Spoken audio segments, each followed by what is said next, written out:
Let's Mic news at 7। Congress नेता राहुल गांधी ने कहा है कि वायु प्रदूषण लोगों की सेहत और देश की अर्थव्यवस्था पर भारी बोझ डाल रहा है और बच्चे और बुजुर्ग सबसे ज्यादा प्रभावित हो रहे हैं। अपने एक्स अकाउंट पर उन्होंने लोगों से अपील की कि वे प्रदूषण के खिलाफ आवाज उठाएं और अपनी कहानियां उनके साथ साझा करें ताकि करोड़ों भारतीयों पर पड़ रहे असर को समझा जा सके। गांधी ने कहा कि निर्माण मजदूरों और दिहाड़ी कमाने वालों की आजीविका बुरी तरह प्रभावित हो रही है और ये संकट अगली सर्दी तक भुलाया नहीं जा सकता। उन्होंने आवाज बुलंद करना बदलाव की पहली कड़ी बताया और लोगों से उनकी वेबसाइट पर अपनी या अपनों की कहानी शेयर करने को कहा। उन्होंने वादा किया कि वो उनकी आवाज सदन में उठाएंगे। संसद के शीतकालीन सत्र में भी उन्होंने इस मुद्दे पर चर्चा की मांग की थी। कांग्रेस अध्यक्ष मल्लिकार्जुन खड़गे ने चुनाव आयोग जैसे संस्थानों पर हाल के वर्षों में लगातार दबाव का जिक्र करते हुए कहा है कि भारत के लोगों को स्वतंत्र, निष्पक्ष और बेखौफ चुनाव चाहिए, जहां साफ वोटर लिस्ट और समान अवसर जरूरी हैं।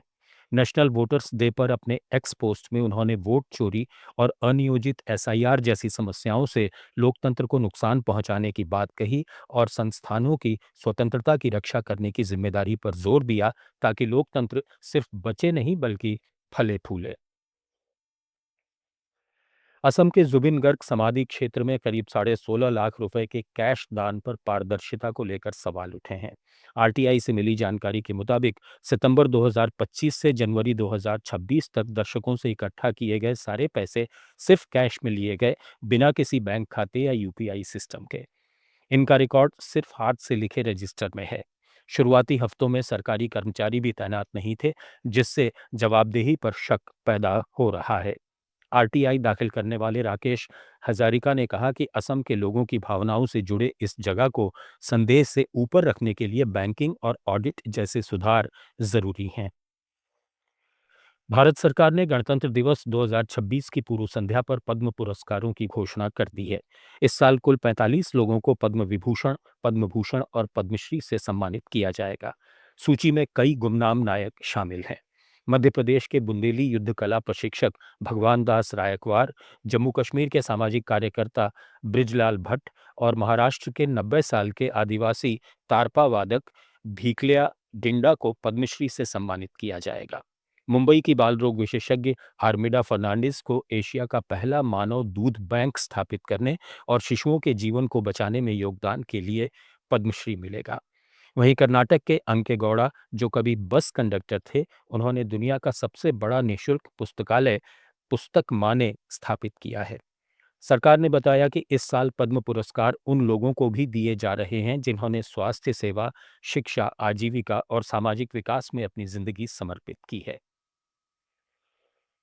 वरिष्ठ पत्रकार और बीबीसी के पूर्व भारत संवाददाता सर मार्क टेली का नई दिल्ली में निधन हो गया। वे 90 साल के थे। बीबीसी में लंबे समय तक काम करने वाले टेली ने भुट्टो की फांसी, इंदिरा गांधी की हत्या, आपातकाल, ऑपरेशन ब्लू स्टार और अयोध्या घटनाओं जैसी बड़ी खबरों को कवर किया। उन्हें भारत में बीबीसी की सबसे विश्वसनीय आवाज माना जाता था। टली का जन्म कोलकाता में हुआ था। उन्होंने अपना ज्यादातर जीवन भारत में बिताया और बीबीसी से रिटायर होने के बाद स्वतंत्र लेखन और पत्रकारिता जारी रखी। पद्मश्री और पद्म भूषण से सम्मानित टली भारत की विविधता और स्थिरता के बड़े प्रशंसक थे। देश में कड़ाके की ठंड के बीच मौसम फिर करवट लेने लगा है।